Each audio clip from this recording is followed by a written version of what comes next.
భారతీయులందరికీ నమస్కారం అండి. భారతదేశంలో బట్టలు కట్టుకోవాలి స్త్రీలు అని చెప్పి రాజ్యాంగంలో చెప్పాల్సిన అవసరం లేదు. ఎందుకంటే సాధారణంగా ఇలా నిండుగా బట్టలు కట్టుకోవడమే మన భారతీయులకు అలవాటు అన్నమాట.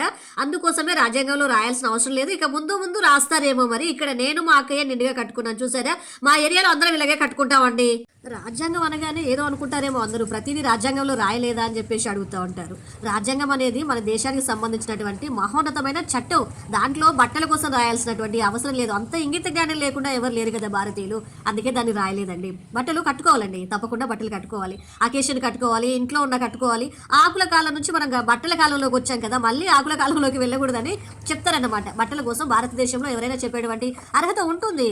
తప్పు ఎవరు చెప్పినా తప్పే, ఒప్పు ఎవరు చెప్పినా ఒప్పే. మనం స్వీకరించుకునే దాన్ని బట్టి ఉంటుంది. అర్థంలోంచి కూడా పరమార్థం తీసుకోవచ్చు, అపార్థం తీసుకోవచ్చు. అయ్యో శివ సార్ చూడు ఎట్లా కూర్చున్నారో. ఇక సరే కానీ మంచి ముచ్చట చెప్తే వాళ్ళని తింటారు అనుకొని నువ్వు చెప్పినావు సారు. అది మీ కుటుంబమేనాయే. ఇదేమన్నా బయట వాళ్ళని అంటేనేమో సెక్షన్లు వర్తిస్తాయి. 354A అని 509 అసభ్యంగా మాట్లాడితే అక్కడ మంచిగా ఉండమంటే కూడా కోపం రావటే. గిట్లా నేను చూడ ఎట్లా వేసుకున్నాను. ఎవరైనా చెప్తారా బట్టలు వేసుకోమని కూడా చెప్పేటట్టు ఉన్నది. అది పుస్తకాలలో రాస్తారా ఎవరన్నా? అందరూ అంటారు పుస్తకాలు రాసిందా నేను వేసుకోవద్దని. భారతీయులు అంటేనే బట్టలు కట్టుకోండు. ఇక బట్టలు నేను కట్టుకోనంటే ఓ లూకుంటారు చెప్పు. మీ ఊళ్ళో లూకుంటారు కావచ్చు, కానీ మా ఊళ్ళల్లో అయితే పక్కన చిన్న పిల్లకి వేసుకోపోతేనే ఊకోరు బట్టలు ఎరికేనా. మాదైతే మంచిర్యాల డిస్టిక్ కోల్బెల్ట్ ఏరియాలో బట్టలు గిట్లనే కట్టుకుంటాం. నైటీలు అయినా కూడా నిండుగానే ఉంటాయి కదా.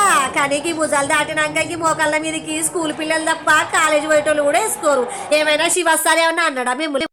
అయినా కానీ ఈ రోజులలో సేఫ్టీ కోసం చెప్తే సెక్షన్లు మాట్లాడేటట్టున్నారు, శిక్షలు వేసేటట్టున్నారు. కానీ బట్టలు వేసుకోమంటే కూడా గింతగానో రాద్దంతం చేస్తాను. ఆయన ఏరేటోళ్ళని అన్నాడా, ప్రేక్షకులను అన్నాడా? సార్ ఏమన్నా శివ సారు వాళ్ళ సంఘంలో వాళ్ళోళ్ళు వాళ్ళకేనా చెప్పుకుంటాడు. తండ్రి లెక్క అంటాడు. ఆయన వయసుకు తండ్రి అవుతాడు ఎవరికన్నా, కానీ అన్న లెక్క అంటాడు. మీరు అర్థం చేసుకోకుండా అపార్థం చేసుకుంటే ఏం చేస్తారు? ఇక చూడండి, మహిళా కమిషనర్లు కూడా సార్ని పిలిచి మాట్లాడినంటే చూసినందుకైనా ఇంటందుకైనా మస్తు చిత్రంగా ఉన్నది ఇది.